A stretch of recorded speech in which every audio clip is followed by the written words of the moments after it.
हार्दिक नमस्कार स्वीकार करिए। कैसे हैं आप सब? श्री कृष्णम वंदे जगत गुरुम, राधे राधे।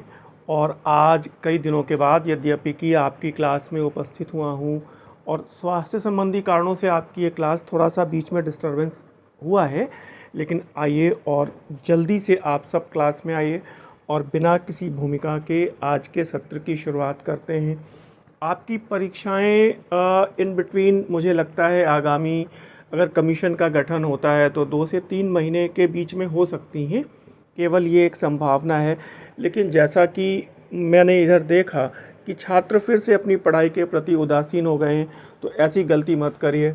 और आइए हम लोग देखते हैं आज के पहले प्रश्न को। और पहला प्रश्न क्या कह रहा है? निम्नलिखित में से कौन सी एक रचना तुलसीदास की नहीं है? ध्यान दीजिएगा, निम्नलिखित में से कौन सी एक रचना तुलसीदास जी की नहीं है? विनय पत्रिका है, गीतावली है, साहित्य लहरी है और रत्नावली है। तो मुझे आप बता पाएंगे कौन सी एक नहीं है?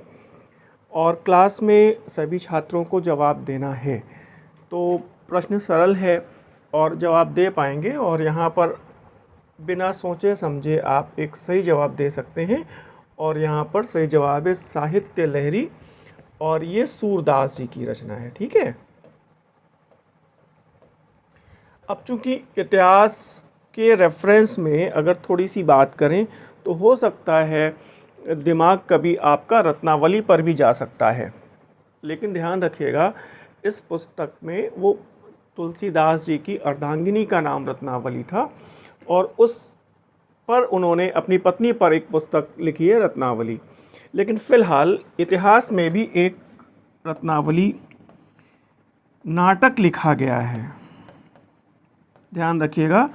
और उस नाटक के रचनाकार हैं हर्षवर्धन, है ना।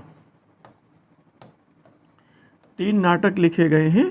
प्रियदर्शिका आपको पता ही होगा, और नागानंद और रत्नावली। ठीक है। तो अब ये ध्यान रखिएगा, ऐतिहासिक दृष्टि से रत्नावली हर्षवर्धन का भी है और तुलसीदास जी की भी ये रचना है। यहाँ पर जो प्रश्न आपसे पूछा जा रहा है उसमें आपसे जवाब की उम्मीद है साहित्य लहरी। और अब आप देखिए इस प्रश्न को, क्वेश्चन नंबर 2 मेडवल इंडिया का क्वेश्चन है, और ये कह रहा है कि ये बताइए चित्तौड़ पर अधिकार करने के उपरांत, चित्तौड़ पर अधिकार करने के उपरांत अलाउद्दीन खिलजी ने उसे एक नया नाम दे दिया चित्तौड़ को। क्या नाम दिया बताइएगा मुझे? आदिलाबाद, जलालाबाद, खिजराबाद या फिर जहां पनाह नगर? तो इस प्रश्न में भी मुझे लगता है सीधा सीधा जवाब आना चाहिए, और वो है खिजर खान के नाम पर उसने इसका नाम रखा खिजराबाद। खिजर खान उसका पुत्र है, आपको पता है। खिजर खान अलाउद्दीन खिलजी का पुत्र है, और उसी के नाम पर अलाउद्दीन खिलजी ने चित्तौड़ को खिजराबाद नाम दिया। यहाँ पर 2-3 बात और मैं बता दूँ। खिजर खान और देवल देवी के प्रेम प्रसंगों पर अमीर खुसरो की एक रचना है, और वो है आशिका। याद आया आपको? ये प्रश्न भी कई बार पूछा गया है। किसने लिखी है? अमीर खुसरो ने लिखी है। किसके काल में लिखी है? अलाउद्दीन खिलजी के काल में लिखी है। किसके आदेश पर लिखी है? खिजर खान के आदेश पर लिखी है। तो ये तमाम प्रश्न यहाँ पर आपके पास क्लियर हो रहे हैं। मुझे उम्मीद है आपने ठीक किया होगा। और नेक्स्ट क्वेश्चन देखिए, ये भी सरल क्वेश्चन है। योग सूत्रों का श्रेय किसे दिया जाता है? योग सूत्रों का श्रेय किसे दिया जाता है? तो आपको पता है, बिना ऑप्शन देखे ही जवाब आना चाहिए, और वो हैं हमारे पतंजलि। ध्यान रखिएगा, पतंजलि को शेषनाग का अवतार भी माना गया है। ध्यान रखिएगा, ये सारे प्रश्न बड़े महत्वपूर्ण हैं, और आप सब मुझसे लगातार जुड़े रहिए। और अभी इन बिटवीन जब परीक्षाओं की घोषणा होगी तो मैं एक टॉपिक वाइज टेस्ट सीरीज़ भी शुरू करना चाह रहा हूँ। हर टॉपिक पे 250-300 क्वेश्चन, बड़े सेलेक्टेड क्वेश्चन आपको मैं हल करवा दूंगा। क्वेश्चन नंबर 4 देख लीजिए। क्वेश्चन नंबर 4 देख लीजिए। 1961 में बेलग्रेड में हुए गुट निरपेक्ष आंदोलन के प्रथम सम्मेलन में कितने देशों ने भाग लिया? बेलग्रेड के सम्मेलन की बात हो रही है और देशों की संख्या पूछी जा रही है 25, 26, 27, 28। प्रश्न को याद रखिएगा। और 25 देशों ने भाग लिया। क्लियर हो रहा है? इसमें गलती नहीं होनी चाहिए। अगले प्रश्न को देखिएगा। कौन सी एक वीर शैव संप्रदाय की महिला है? कौन सी एक वीर शैव संप्रदाय की महिला है? 4 ऑप्शन हैं आपके पास, ध्यान दीजिएगा। कराईकल, आंडाल, अक्का महादेवी या फिर लल। वीर शैव संप्रदाय की महिला पूछी जा रही है यहाँ पे। तो अगर आप जवाब दे पाएँ, जवाब दीजिए। और अगर आप जवाब दे पाते हैं तो ठीक है, और नहीं तो मैं आपको बता रहा हूँ, वो है अक्का महादेवी। ध्यान रखिएगा, वीर शैव संप्रदाय की महिला हैं।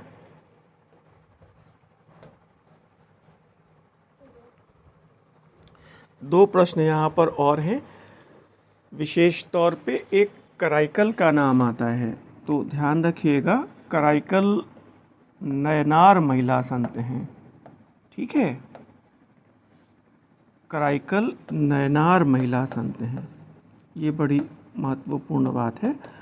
और आंडाल के विषय में भी आपको पता ही होगा, ये आलवार महिला संत हैं, है ना, ये आलवार महिला संत हैं, गलत मत करिएगा। और इन्हें दक्षिण भारत की मीरा भी कहा गया है, नोट कर सकते हैं। ये सारे प्रश्न लगातार आए हैं। ये सरलतम प्रश्न गलत नहीं होने चाहिए परीक्षा में, और जल्दबाजी में प्रश्न गलत भी हो रहे हैं। तो अब इस देखिएगा, इस प्रश्न को सरलतम ढंग से समझिए, कोशिश करेंगे।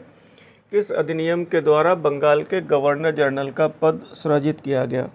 तो अब इसको तो आप कर लेंगे, आसान सा प्रश्न है। 1793 का अधिनियम, 1833 का चार्टर अधिनियम, 1773 का विनिमयन अधिनियम, विलियम तृतीय के द्वारा जारी चार्टर अधिनियम। ठीक है, तो 1773 का विनियमन अधिनियम, इसी को रेगुलेटिंग एक्ट कहा गया है। ध्यान रखिएगा, गलती ना हो, है ना। यहाँ पे हिंदी दिया हुआ है, अक्सर करके आप रेगुलेटिंग एक्ट पढ़ते आए हैं और फिर उसका हिंदी रूपांतरण दे दिया है। क्वेश्चन नंबर 7 को देखिए। निम्नलिखित में से कौन सी एक कालीबंगा की सर्वाधिक महत्वपूर्ण खोज है? कालीबंगा के बारे में बात हो रही है। और ये देखिएगा, पशुपति की मुहर और मन के, तो गलत हो जाएगा, क्योंकि पशुपति की मुहर तो आपको पता है बेसिकली ये मोहनजोदड़ो से है। रिकॉल करते रहिएगा चीज़ों को। और बेसिकली जो मनके बनाने के जो स्थल हैं दो, बेसिकली वो एक चनुदड़ो है और दूसरा लोथल है, पता ही है आपको। तो पहला ऑप्शन नहीं हो सकता। फिर नटराज शिव और मिट्टी का हल, तो नटराज शिव की आकृति कहाँ से मिली है? आपको पता है, हड़प्पा से। और मिट्टी का हल कहाँ से मिला है? तो आपको पता है, बनावली से, वो खिलौना हल है। और अब बात आती है जुता हुआ खेत। तो ये कालीबंगा की विशिष्टतम उपलब्धि है, जुता हुआ खेत और निचले स्तर पर नगर की किलेबंदी। एकमात्र कालीबंगा ऐसा नगर है, ध्यान रखिएगा, जिसका निचला नगर भी एक पृथक सुरक्षा प्राचीर से घिरा हुआ है। ये अच्छी तरह से याद रखिएगा। तो कालीबंगा विशेष तौर पे आपको पता है संभावित तीसरी राजधानी के तौर पर भी परिभाषित किया जाता है, तीसरी राजधानी। ठीक है, आपको ध्यान रखना चाहिए नगर का त्रिविभाजन, ये भी बड़ा महत्वपूर्ण प्रश्न है और ये धौलावीरा की विशिष्टता है। दोनों ही बातें यहाँ पर लिपि अंकन वाला साइन बोर्ड धौलावीरा से संबंधित है। नगर का त्रिविभाजन, यह आपको पता है कि नगर हमेशा दो खंडों में विभाजित थे, लेकिन एकमात्र धौलावीरा ऐसा नगर है जो 3 खंडों में विभाजित है ना।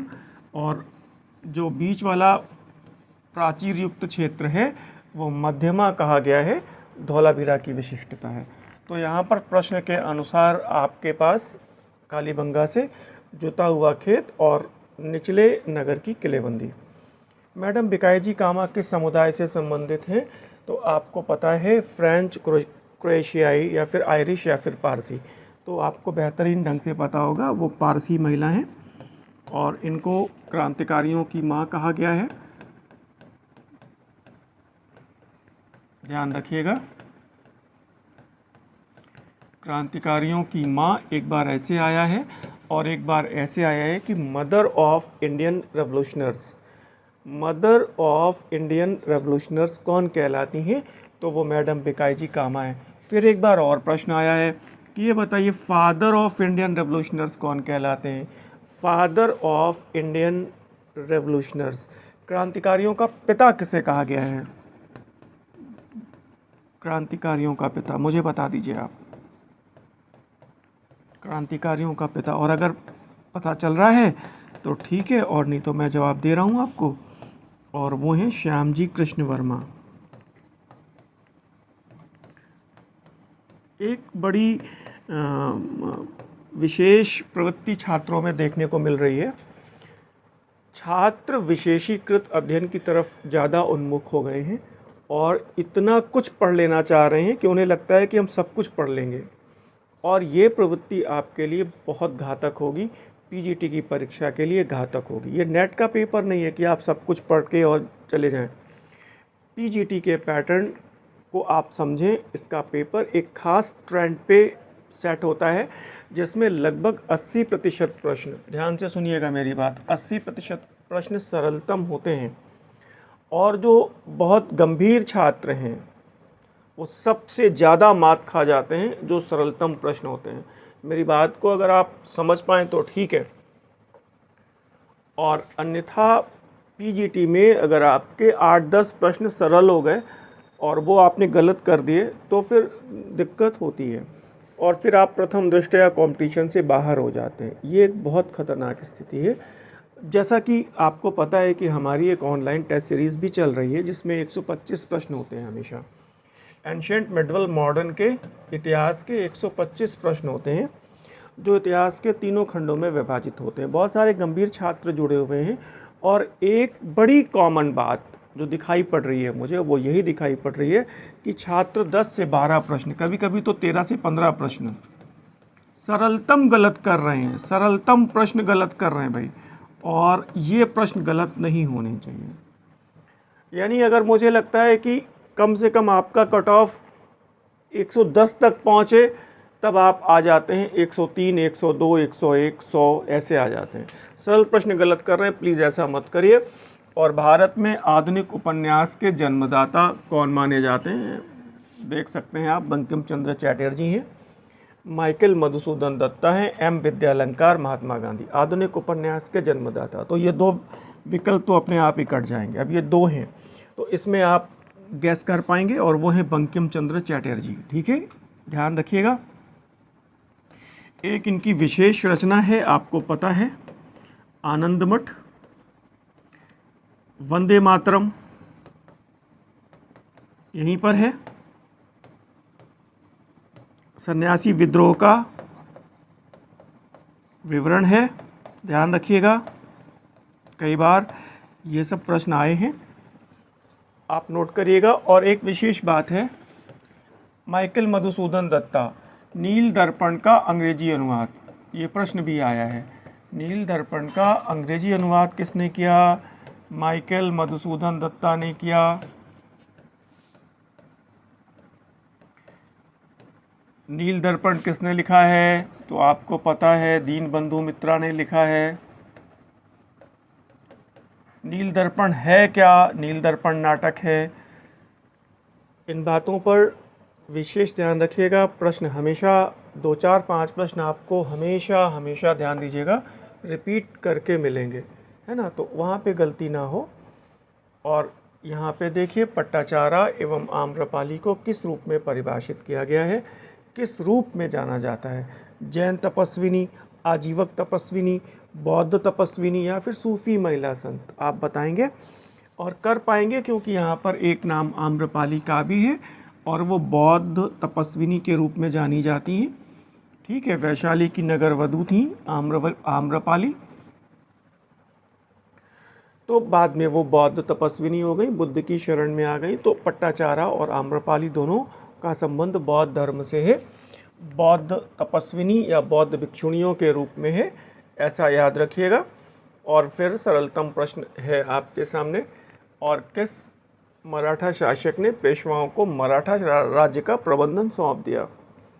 किस मराठा शासक ने पेशवाओं को मराठा राज्य का प्रबंधन सौंप दिया? संभाजी, राजाराम, शाहूजी महाराज और शिवाजी महाराज। आप देख पाएंगे और कर पाएंगे शायद, मुझे लगता है। और ये है शाहू और बालाजी विश्वनाथ, नाम याद रखिएगा। ठीक है, तो ये प्रश्न गलत ना हो, शाहू ने पेशवाओं को मराठा राज्य का प्रबंधन सौंपा। और अब देखते हैं आगे अगला प्रश्न क्या कह रहा है। और भारत को याद रखना चाहिए कि वो क्या था और ज्ञात होना चाहिए कि वो क्या हो सकता है। और तभी पूर्व में एक बार फिर सूरज उगेगा और पश्चिमी देशों को प्रकाशमान करेगा। ये शब्द किसके हैं? सिस्टर निवेदिता के हैं, मैडलिन स्लेट के हैं, एनी बेसेंट के हैं या फिर सरोजनी नायडू के हैं? तो कर पाएंगे और यहाँ पर सही जवाब है एनी बेसेंट, ध्यान रखिएगा, बहुत इम्पॉर्टेंट है। मैडलिन स्लेट का नाम मुझे बताएंगे, महात्मा गांधी की शिष्या हैं और इनका नाम है मीराबेन, ध्यान रखिएगा। सिस्टर निवेदिता मार्गरेट नोबल, ध्यान रखिएगा, ये नाम भी पूछा गया है, मार्गरेट नोबल।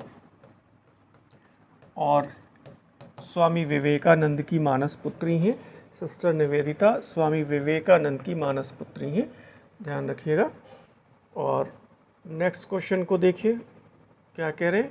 गांधीवाद ने भारतीय राजनीति में पहली बार राजनीतिक राष्ट्र के अंतर्गत सभी लोगों को शामिल करने का एक विचारधारात्मक आधार प्रदान किया गया है। गांधीवाद ने भारतीय राजनीति में पहली बार राजनीतिक राष्ट्र के अंतर्गत सभी लोगों को शामिल करने का एक विचारधारात्मक आधार प्रदान किया।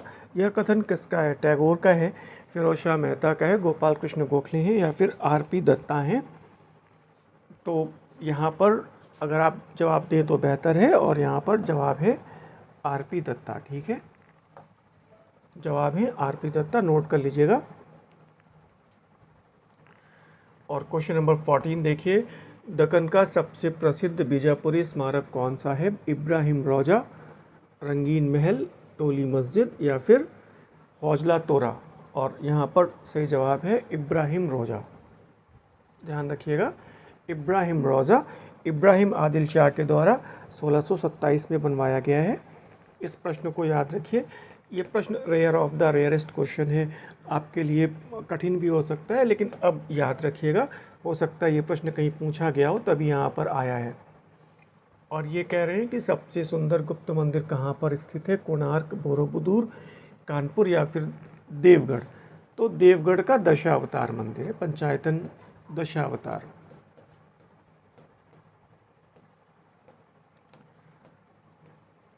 ललितपुर झांसी देवगढ़ का दशावतार मंदिर है, गुप्त काल का सबसे सुंदर मंदिर है ये। ठीक है, और अगर ये कहा जाए कि ये बताइए ईंटों का प्रथम मंदिर कौन सा है? ईंटों का मंदिर, ईंटों से बना भारत का प्रथम मंदिर कौन सा है? तो ये कानपुर में भीतरगांव का मंदिर है, याद रखिएगा।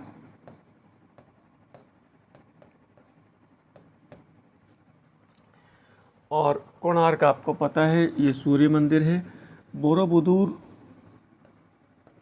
यहाँ पर एक बौद्ध स्तूप है, ऐतिहासिक काल में जिसे भारत के बाहर है बोरोबुदुर जावा, जहाँ पर आपको एक विश्व का सबसे बड़ा स्तूप देखने को मिलता है, बोरोबुदुर, याद रखिएगा। और अब आते हैं हम लोग अगले क्वेश्चन के ऊपर। और ये क्वेश्चन कह रहा है कि परमाणुवाद के कौन से स्कूल में प्राचीन समय में परमाणु सिद्धांतों का विस्तार किया गया? योगा स्कूल, वैशेषिक स्कूल, भूत सांख्या स्कूल या फिर चारवाक स्कूल। तो आप इसका जवाब भी दे पाएंगे।